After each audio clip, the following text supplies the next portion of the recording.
Welcome to my YouTube channel.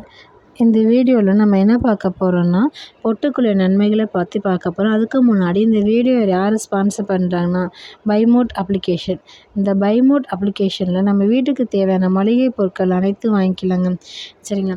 இந்த பொட்டுக்கடலை சாப்பிட்றதுனால என்னென்ன நன்மைகள்லாம் நடக்குதுன்னு பார்க்கலாம். இந்த பொட்டுக்கடலை அதிகமான ஊட்டச்சத்துக்கள் அதிகமாக இருக்கிறதுனால, நம்ம டெய்லியும் பொட்டுக்கடலை சாப்பிட்றதுனால நோயற்ற வாழ்வை பெறலாங்க. சரிங்களா?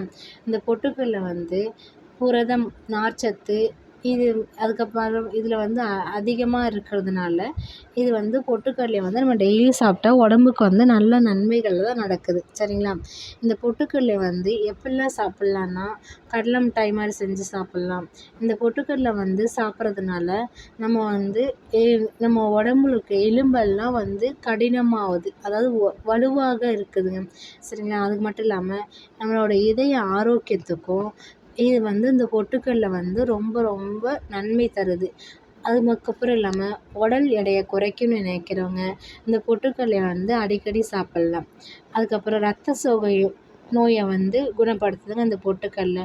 அதுக்கப்புறம் சர்க்கரை நோய் உள்ளவங்களுக்கும் இது ரொம்ப ரொம்ப உதவியாக இருக்குது. இந்த பொட்டுக்கடலையை சாப்பிட்றதுனால சர்க்கரை நோய் ஏறவும் ஏறாமல் குறையும் குறையாமல் ஒரு சீராக கொண்டு போகும். சரிங்களா? அதனால் சர்க்கரை நோய் உள்ளவங்க இந்த பொட்டுக்கடலை அடிக்கடி சாப்பிட்டு வந்தோம்னா இது ரத்த சர்க்கரை அளவை கண்ட்ரோல் பண்ணும். அதுக்கப்புறம் மாதவிடாய் பிரச்சனையை சரி செய்யுது.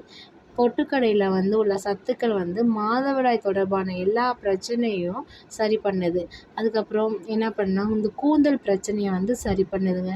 கூந்தல் ஏற்படுற முடி உதிர்வு, அப்புறம் இந்த மாதிரி பொடுகு பிரச்சனை, அப்புறம் இந்த மாதிரி பிரச்சனை உள்ளவங்களுக்கெல்லாம் இந்த பொட்டுக்கடலை சாப்பிட்றதுனால சரி பண்ணுதுங்களாம். அதுக்கப்புறம் இந்த பொட்டுக்கடலை சாப்பிட்றதுனால வேறு என்னென்ன நன்மைகள்லாம் நடக்குதுன்னா, எலும்பு மூட்டு, அதுக்கப்புறம் என்னென்னா இதெல்லாம் அதிகமாக ரொம்ப வலுப்பெறுது. சரிங்களா? அப்புறம் மூட்டு பிரச்சனை, முழங்கால் வலி உள்ளவங்க இதெல்லாம் பொட்டுக்கடலை சாப்பிட்றதுனா இந்த வலியெல்லாம் குறையுங்க. சரிங்களா? இப்போ அது மட்டும் இல்லாமல் நம்ம உடம்புல வயிறு வீக்கமாக இருக்கும், உப்பசம் மாதிரி இருக்கும். அந்த மாதிரி பிரச்சனை உள்ளவங்க இந்த பொட்டுக்கடலையை அடிக்கடி சாப்பிட்டோம்னா அந்த மலச்சிக்கல் பிரச்சனை ஏற்படாமல் இந்த பொட்டுக்கடலை தடுக்குது. சரிங்களா? அதனால் பொட்டுக்கடலையை அடிக்கடி அதாவது ஒரு கைப்பிடி அளவு சேர்த்து நம்ம டெய்லி சாப்பிட்டோம்னா இந்த குடல் இயக்கத்தை சரி பண்ணும். இந்த பொட்டுக்கடலைல என்னென்ன சத்துக்கள் இருக்குன்னா, நார்ச்சத்து, புரோட்டீன், கொலஸ்ட்ரால், அப்புறம் என்னன்னா வேறு என்ன கலோரி இதெல்லாம்